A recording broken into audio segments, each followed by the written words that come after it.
I'm a good team player, but I focus really on myself. I'm not sure if I doubted the result. As an athlete, you doubt a lot. I think I was the girl who stayed on the ground and was touchable for everyone. It's nice to have all these good words from outside, but it was always tough because everyone thought they knew me because I'm so normal, I guess.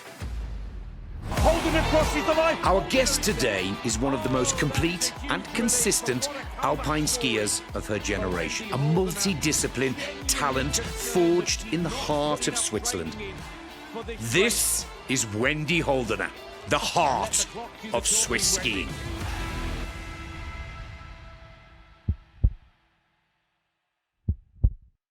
Oh, I've been wanting to do this one for a long time. I have Nick. to say, it is an absolute pleasure. And thank you for your time at this busy point in the season. Let me start. You grew up in Unteriberg. I hope that's the correct pronunciation. Yeah, Unteriberg. Unteriberg. I'm trying to get my Swiss absolutely dialed. A small community in the heart of Switzerland. You started skiing at just 2.5 years old. And very quickly, it became clear racing was your world.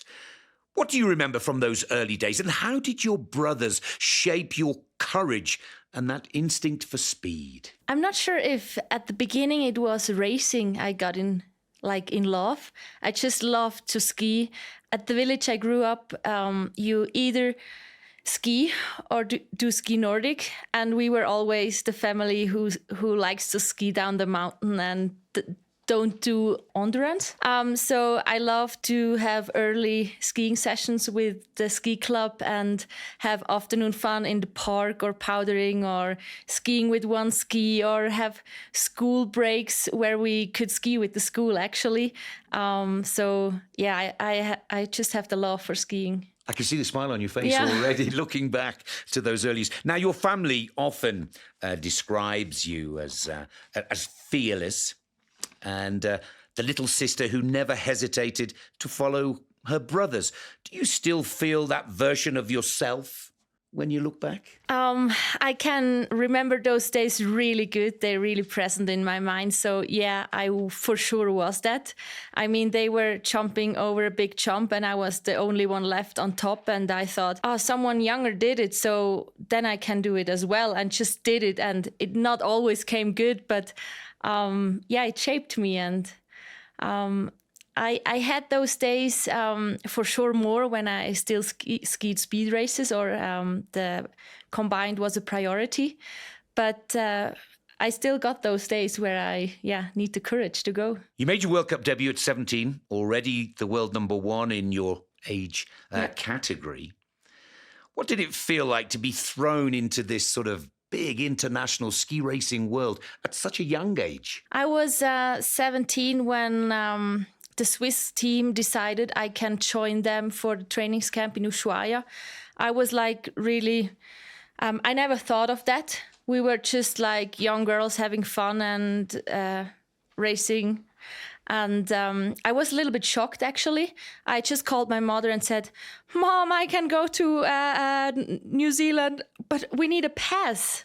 Like, I didn't have a passport that time, and I had 2 weeks to go. So, it was a big step to achieving my goal to get a World Cup skier, because after that trainings camp, I skied so good and made some good points in New Zealand that they decided that I will stay in the World Cup team, because there at this time there were like 5 or 6 older slalom racers who had problems to be on top. They fought to be top 30 in the world or getting points. So they took the young gun with them, and I had the chance really early to show myself. And you certainly did show yourself young and early. Tell our listeners, tell our viewers, is it a little bit scary? I mean, when you mention or you say the word Swiss ski team, in England, that's like saying the soccer team. It's like Man United. It's like Liverpool. As a teenager going into the Swiss ski team, was it scary? Was it a little bit daunting? I'm not sure if it was scary. I mean, yeah, of course I was young and I was really homesick and I think I had other problems to think about, that it's crazy to be there. Yeah. But for sure, I loved it, and the hype was amazing at that time. I had to get used to the fan club I had, and that it's normal to ski in front of them, actually. Let's talk about that fan club, because they're legendary in their own right. I mean, I've seen them in so many races putting on such a good show, almost better than the race itself. Yeah. There's the Holdener fan club. It How was did it all begin? It started with my biggest brother. Like, he loved that I skied on World Cup, and he wanted to have some fun with his best friend. So they traveled around the world, like, I don't know, 3 or 4 races a year, and joined me because they wanted to have, of course, a look at my ski race. But the best part was the after party for them. So they had an amazing time, and they began with upper body free and write my name on the body, and then they decided, that's too cold there, and then they changed all the outfits and had some fun doing it. Yeah. And the 800 plus members of the Wendy Holdener fan club right now. Yeah. Do you have time for all of them? Do you know most of them? No, it's grown too big, actually. I have once a year a day where I'm there, having a good time with them or saying thank you. But the rest, they just love to be there, have a good time with the group itself, and just, cross the fingers for me. Oh, it's wonderful. I love it when they break out into song, and they seem to have such a good time. Now, your rise through the World Cup was steady and impressive, podium after podium across multiple disciplines. But 2017, everything changed. Your first World Championship gold in Switzerland, in St. Moritz, Alpine combined, your first major international victory. Yeah. Did that feel like the moment when you were a professional? No, the moment was the spring earlier in 2016. I was at the start at the Super Combined in Lenzerheide. First, after the first run, they decided to change slalom and Super G because the weather was really bad in the morning. So after the slalom, I was first, and I was the last one on the start. And I knew I had to give everything I have because I could win the globe or the race. So I think that was one of my best races in my life. I arched down that Super G hill like there is no tomorrow, and that is still one of my proudest races I had. I was there commentating. Yeah. And do you remember all the Swiss flags? Yeah, it 25,000 spectators. It seemed like everybody had a Swiss flag. It was a marvellous performance. That was, for me, the breakthrough, I guess. The breakthrough. The year or the spring of 2016 with the city event I won. And everything came together with the big results. And then that I kept, that I could show that this or everything I've done at the World Champs at home, that was crazy. Let's talk about that 2017 Worlds, a major World Championship gold, which to many sometimes feels a little bigger than a World Cup, which is business week in, week out on the World Cup tour. But to win it in St. Moritz, that's the special part at home. Yeah. I mean, I had a lot of big events before that. I started in 2011 in Garmisch. They gave me the chance to race, and I think each race, each big event, I had some problems to show my best skiing. And over all those years, all the mistakes I did, I could leave it all behind and change it at the World Champs at home. So that was my breakthrough at the big events. Yeah. What's it feel like to be a Swiss woman? You first of all take globes, then you take a World Championship gold in St. Moritz. And I believe then you can start to see that you are a Swiss superstar. You're not just Wendy. You're now, in England, we'd say David Beckham. They'd say Hollywood movie star over here in America. Did you start to feel a change is where I'm coming at? Yeah. After those years, I had major success, and I think I was the girl who stayed on the ground and was touchable for everyone.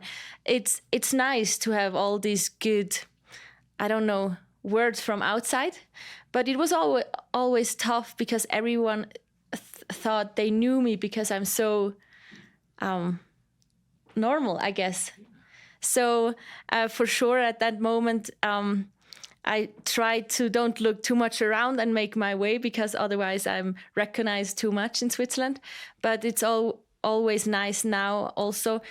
When they see you, they wish you good luck and have fun and give you compliments or telling you helped them, or also the fan mail I get from little girls. That's something from the best, yeah. Does the media attention become a little bit difficult? I mean, with that celebrity status, especially in the modern world, and people want more, they want to go deeper, they want a piece of Wendy Holdener if they can get it? Or do you feel as an athlete you've got the balance just about right? I think my brother helped me with the management at that time, so we had a good mix. I liked to do this kind of work, and I have a good balance with the sponsorship, so I really liked it. And now I guess we have so many good racers in Switzerland, so it's a little bit like, I don't know the word, verteilt. Mm-hmm. It's you're not the only one. Yeah, exactly. You're in the mix. Yeah, that's also a good thing. Now let's move it up another gear. 2017, 2018. Where should we go? Let's go to the Olympic Games. Yeah. Pyeongchang. 2 medals, silver in slalom and the gold in the team event. Yeah. Now, how did those Olympic Games transform you as an athlete? Oh, those games were magical, actually. I don't know how I could handle it that good, or give everything worked out that amazing. For sure, the World Champs at home shaped me and helped me. But yeah, to achieve those 3 medals, the whole kind of set was amazing. And I also, I love Korea, I love Asia.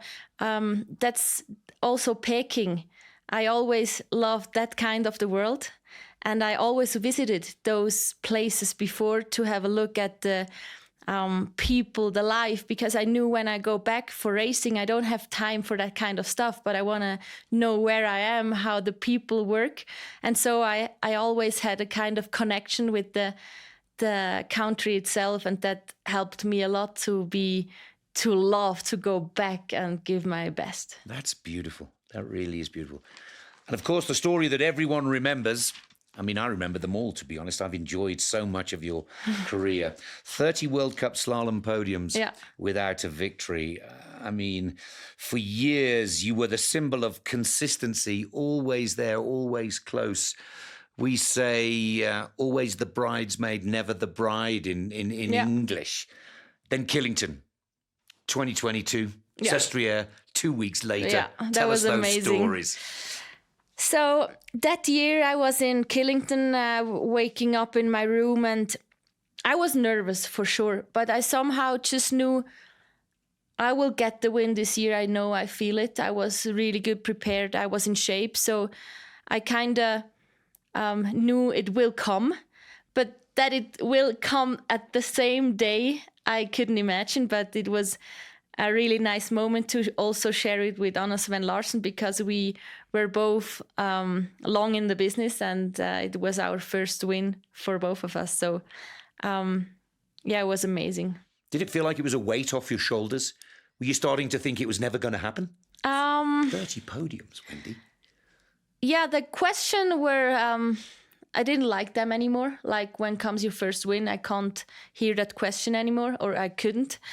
So for sure it was really nice to finally did it. But actually 1 or 2 weeks later was even better, because then I won with a big margin in front of Michaela Schifrin and Petra Vlhova. So those were my biggest opponents for all those years. Those 2 were always in front of me when I was 2nd or 3rd. So that moment was even crazier. And until that moment, did you ever doubt yourself?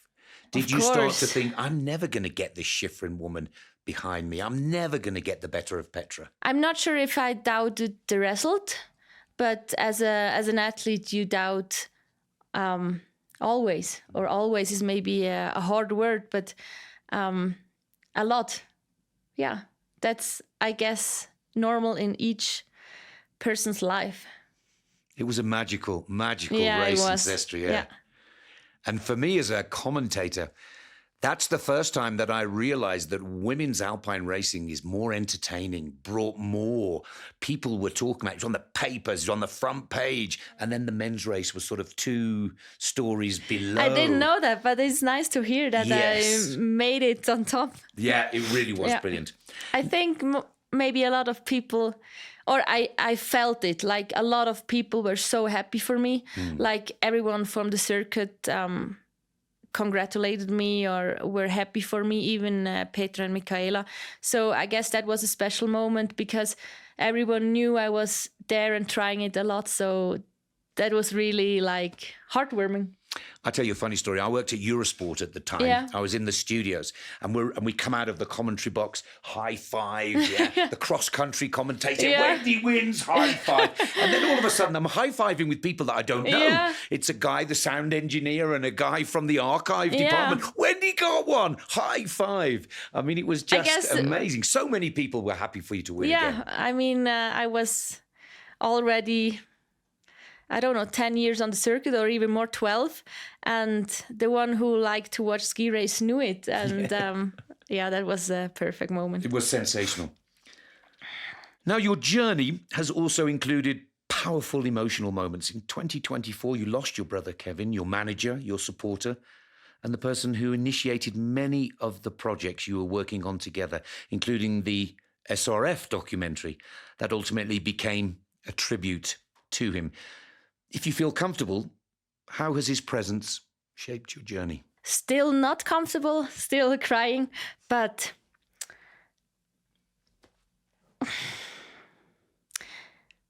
he got me here. And he always wanted to do it when I ski race, to do it right. And that's what I'm doing. And he's always with me. Normally, I like to talk about Kevin.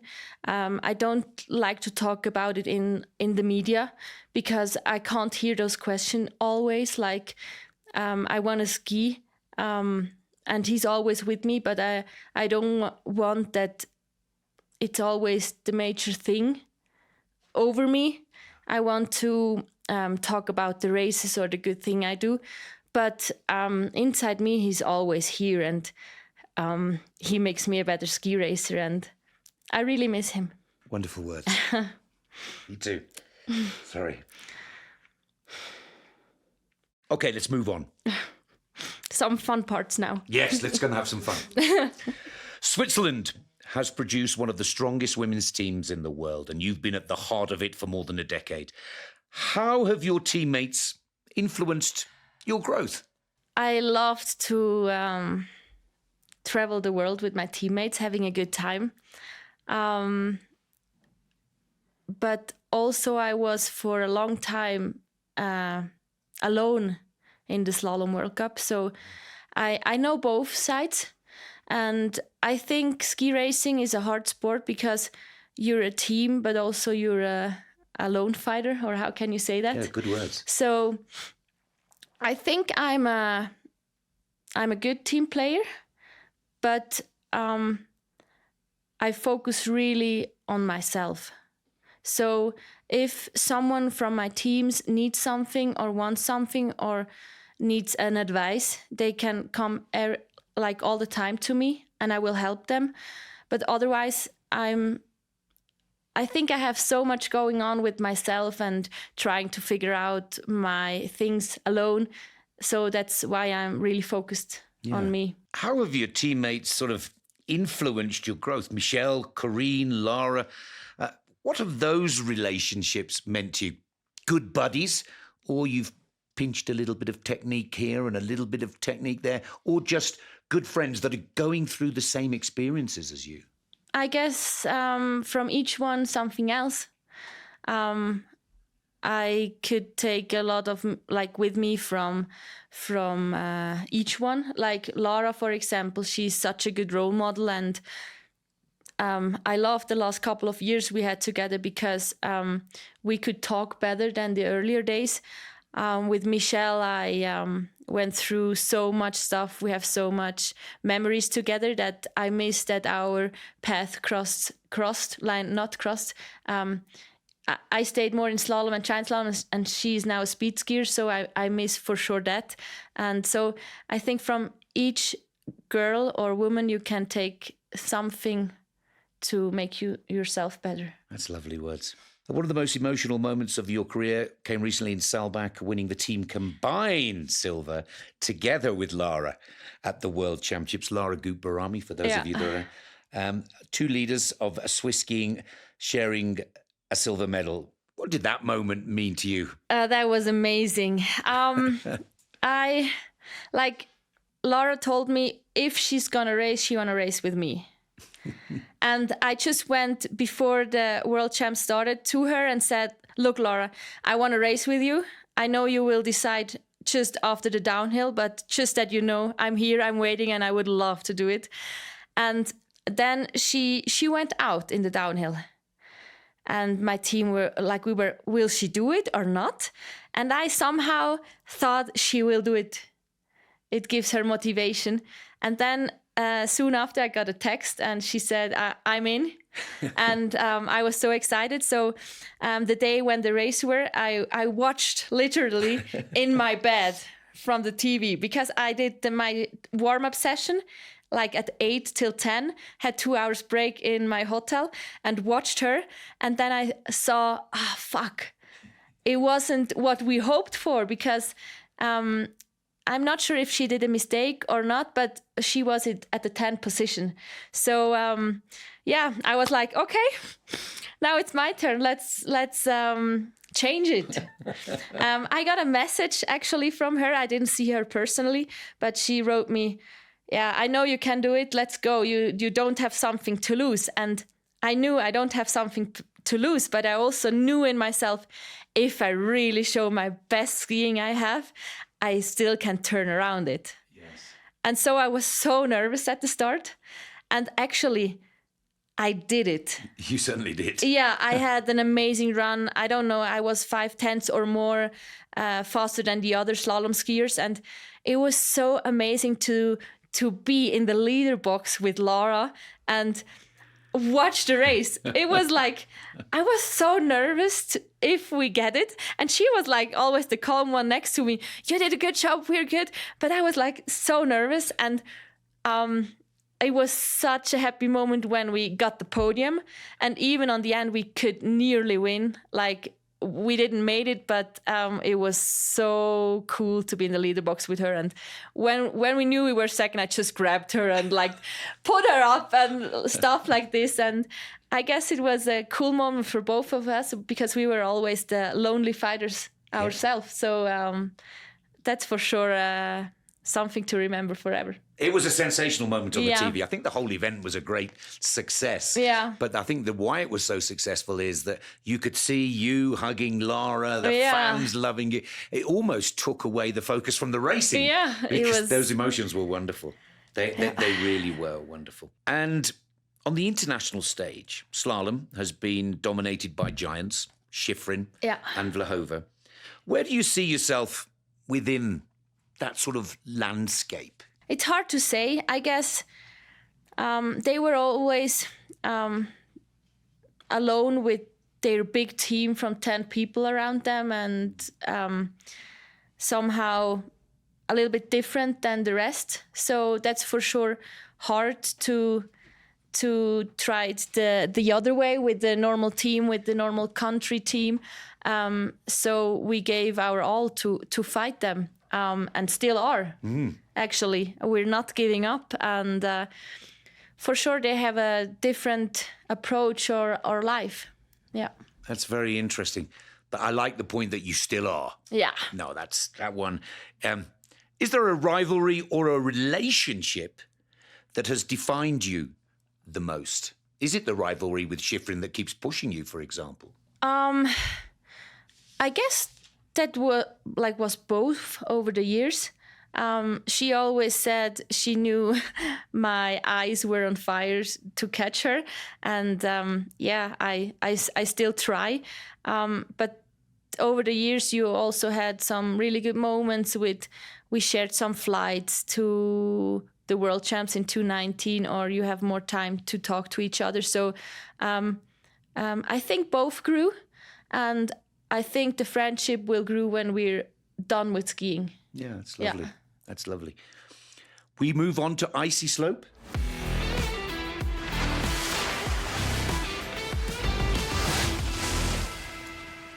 So we've asked somebody to ask you a couple of questions rather than them all coming from me. Yeah, that's my brother Steve. Oh. You need to know my brother Steve lives in Hong Kong.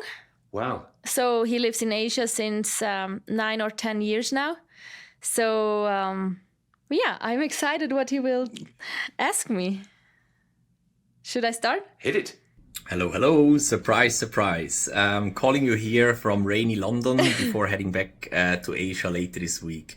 I've been asked to ask you a couple of questions, and therefore, growing up in Unteriberg together, I still am a firm believer that without some of my guidance, you would not be where you are. And I'm just wondering if you can tell everyone a few of these experiences we had while growing up, and whether it's true or not that I might have a little bit of influence in your career. Steve was always really ambitious like us, but not for ski racing.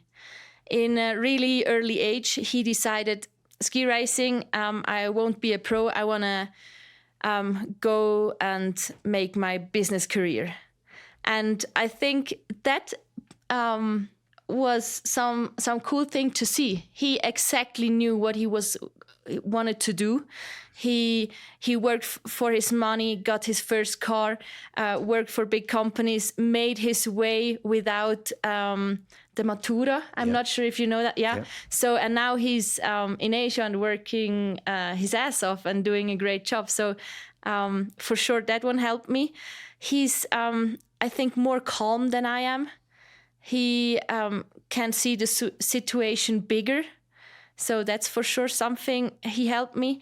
And when I had some problems at home or was sad, if he saw it and I went to him for help, he was always a really good big brother. That's lovely. And I need to tell you, he also liked to fight with Kevin and me. So I need to put my arms out when I was a kid. All right. Family trips were always fun, and we did plenty of them. One of them was to Turkey with the whole family, and you had to share the room with me. I believe you were pretty annoyed most mornings because Steve was always snoozing way too long. Maybe you can share a few nice words to this specific trip and other experiences we had together. So we had a big family trip to Turkey. My brother Kevin had his girlfriend with him. Steve and I shared the room, and my parents. So Steve was the one sometimes going out alone or not. But in the morning, he always the alarm goes off, and I hear it after, I don't know, 2 seconds, but he doesn't hear it for maybe 30 seconds, and he still don't do it to stop it. And I was in my bed, and most of the mornings I had to get up and got his phone or scream at him to shut it off. But yeah, I still would go back to that hotel room with him and have some great trips. That's wonderful. And yeah. Wonderful. Does Steve have one more question? Yeah. He's good. All right. And next year, my life will change. With the birth of our first daughter, and you have been kindly enough accepted to be her godmother, I would just like to hear from your side what major influence you hopefully will guide our daughter in the future and help her with getting along in life. So I'm really happy. First of all, he told me he can't come to the Olympics, but he had the best reason ever, and I love it. So for sure, I want to go visit her like twice a year if it's possible. Maybe they come to Switzerland as well. And I would love to guide her through life, have some amazing time, some memories for a lifetime, and that she is ambitious, that she's driven for something and goes for her goals, not just living, just... And what are you going to do if she tugs your trousers and says, Auntie Wendy, I want to be a ski racer? I would help her. I would say, yeah, let's move to my place in Unteriberg and we work on it. Let's get going. That's a wonderful, wonderful answer. Now, let's move on.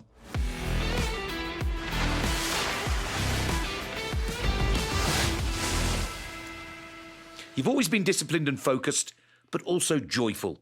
You love all kinds of sport and you love spending time with friends and family. And even on the World Cup tour, you've built strong friendships when you first won in slalom. Where do you find this balance of ambition and normal life? I think when I just work all the time, it puts too much pressure on my shoulders and then I can't enjoy skiing anymore. So I need the other life as well. I need to have the normal life, or sometimes like now I'm 3 weeks on the road, I miss a normal day in my life, like where I'm at my place and can do whatever I want. But to give everything I have all the time when I'm racing or on the ski slope, I need to have the balance to be happy. When you imagine life beyond skiing, what do you hope it includes? I hope... good question. I look forward to traveling to summer places. I look forward to doing some trips with loved ones I couldn't do. I would love to have a family one day, and I think I need something as well to have a project to be happy. But I'm looking forward for another time. Another chapter in the book. Yeah.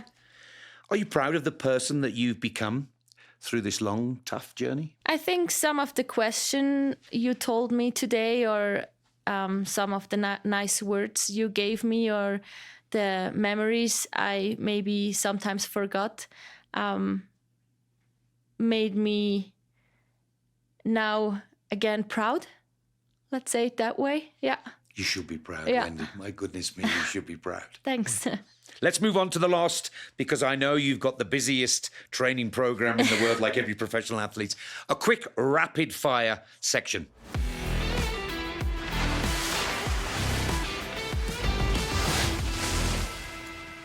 Okay? Yeah. Instinct only. Yeah. First thing that comes into your mind. Ready? Yeah. Global medals. Medals. Olympic gold or slalom globe? Olympic globe. No. Really? Olympic medal. Okay. Killington or Sestriere? Sestriere. Patience or power? Power. The podium you'll never forget? Lenzerheide. The day you finally felt free in slalom? Poor, good question. I had a few amazing runs. Each run I showed everything I have. Best teammate to laugh with? Joanna Helen. The advice Kevin gave you that you still carry? If you do it right. The question you never want to hear again? Yeah, when is your first World Cup win? And the most beautiful venue on the World Cup? I want to have a slalom race in Switzerland. And I miss that, actually. I would love to have a home race.